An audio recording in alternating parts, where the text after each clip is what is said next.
Thanks for letting us come and have a look at your facility today. Can you start by actually just explaining a little bit about what the retreat does? Yeah, I think if we're going to talk about what the retreat does now, it's really important that we think a little bit about the history and where the retreat came from. And we've actually been running here for 218 years. Wow. We were one of the first progressive mental health organisations to set up in the UK. We were founded by a guy called William Tuke, really as a reaction to what was happening in the asylums back in the late 18th century. The predominant model for mental health care back then, well, it wasn't mental health care at all. It was about treating madness and containing madness. And William Tuke went to visit the York Asylum after there was a big story about somebody who had died in the asylum. He went to have a look what was happening there. And he was really quite appalled by the conditions that he found in the asylum. And he felt that something different needed to be done, that model wasn't working, that it wasn't right. And Tuke wanted to found an institution that was based on 4 key values. And those values were around providing mental health care with compassion, around focusing on relationships with people. Tuke really believed that recovery wasn't possible at all without good, solid, trusting relationships. He wanted to think very much about the environment that the care was delivered from. So he'd seen the environment that the asylums were operating in. And whilst from the outside, some of the asylums look like beautiful stately homes, from the inside, people were often living in small cell-like rooms, often with people packed in those rooms. And Tuke also felt it was really important that not only were people housed and looked after and cared for at the retreat, but they also had an occupation, that there was a purpose to their day. So the retreat is actually the birthplace of occupational therapy. Now, one of the reasons why we've come over today is just have a chat with you about what we would like to do, working with you guys over the next couple of months. As an institute, as a region within the institute, we hold an AGM every 12 months. Yeah. And we've been, as a committee, we've been having a look at what we can do differently for our AGM. We've had careers fairs, we've had our members go out doing clay pigeon shooting and archery, and we just want to do something just slightly different. Yeah. And when we looked at the social angle of the institute, we thought we could actually match the social angle with our AGM, and we talked about it and quite openly. And as the companies that we get paid for, our day-to-day companies, we all do volunteering. We all have corporate social responsibility programs, but not the actual British Institute of Facilities Managers doesn't have one.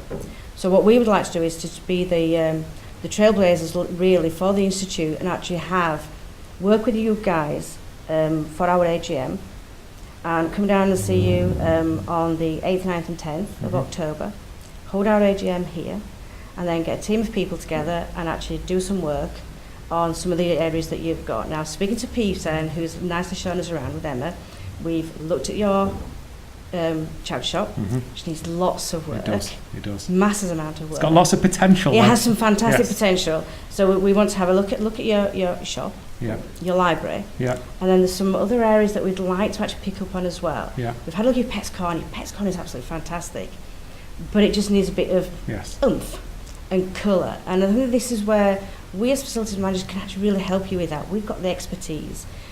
Hopefully, we've got lots of people within the region. We've got 1,800 members within our North region that we'd like to go out and ask them to come on board with us, provide us with some resources, with some people, come and join us at our AGM and say, look, let's come down to the retreat and donate their time, some resources from their business, and even some cash to actually help us and actually get this work done for you.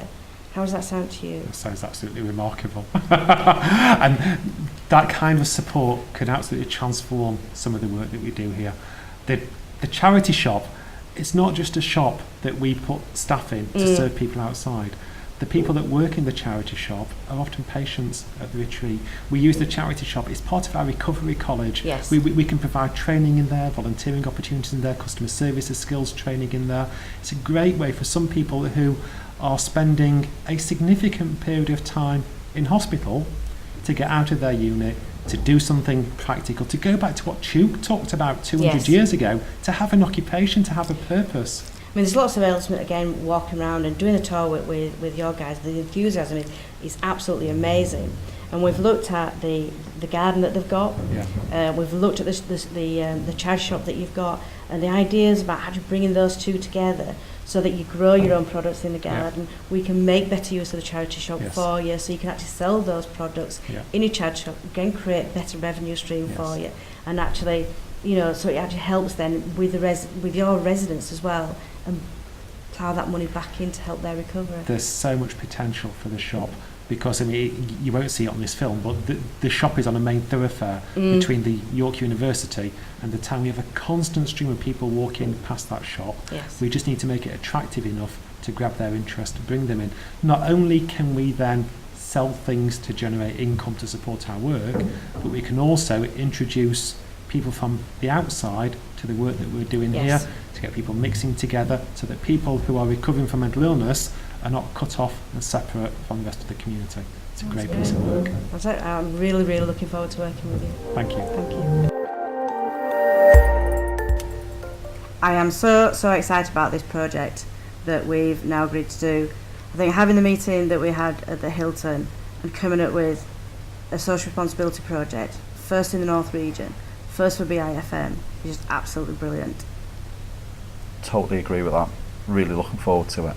This is our second session at the retreat. We've met both with David and with Peter, who is our contacts at the retreat.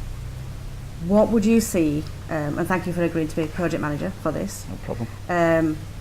What do you say has been the top 3 projects that we could actually make an impact from a facilities point of view?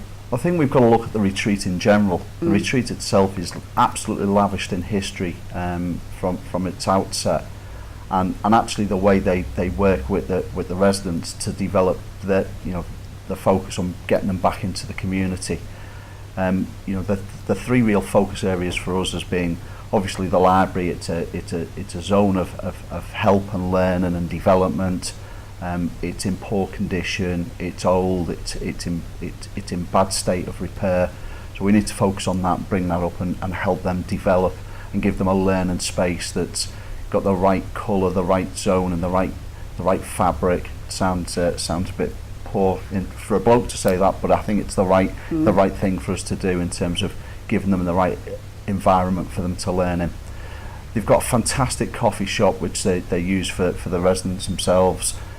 Which again is it needs modernising. It needs to be developed into the modern day, where they can really have a great environment to have a breakout session, relax, chill out, have a nice coffee, interact with each other, and also it's a great learning space because they use it as a combined area for development. But I think most of all is actually the charity shop. Yeah, They've got I a agree. fantastic facility there. And they've not exploited the benefit to it. The charity shop itself, any profits that they make, and it's run by the volunteers, so it's run by the residents themselves, but any profit they make, they reinvest back into a new development centre that they've got in the retreat. It's in poor condition, it's got very bad access, it's got poor lighting, displays are old-fashioned and of poor quality and poor standard.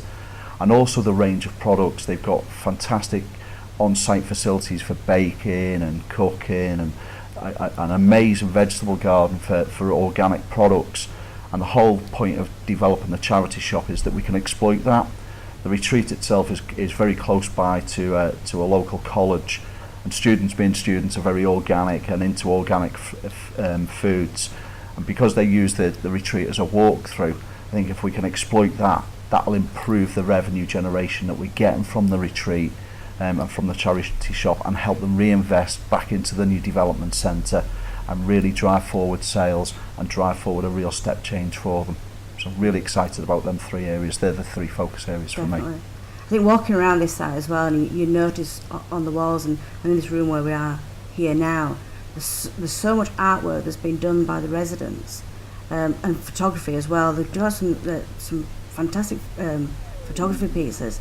I think they'll be great to actually sell in the shop as well. So by expanding the actual charity shop, using the occupational therapy that they do here for artwork and photography and for baking and for gardening, is then feed those back into the shop, so then they can use the revenue to build more occupational therapy areas, to do more with the residents, and just have that self-fulfilling prophecy type of a thing for them. It's a self-help and self-generation of resource that they've got, as you say, with the occupational therapy, the vegetables, the bacon, all of them things. They're doing it themselves as part of the Rock Health, selling it, reinvesting into the retreat. Fantastic. Do you think we get lots of volunteers to help us out? I'm certainly hoping so. This is the right arena. We've got 300 plus FM professionals. We're here to get their help.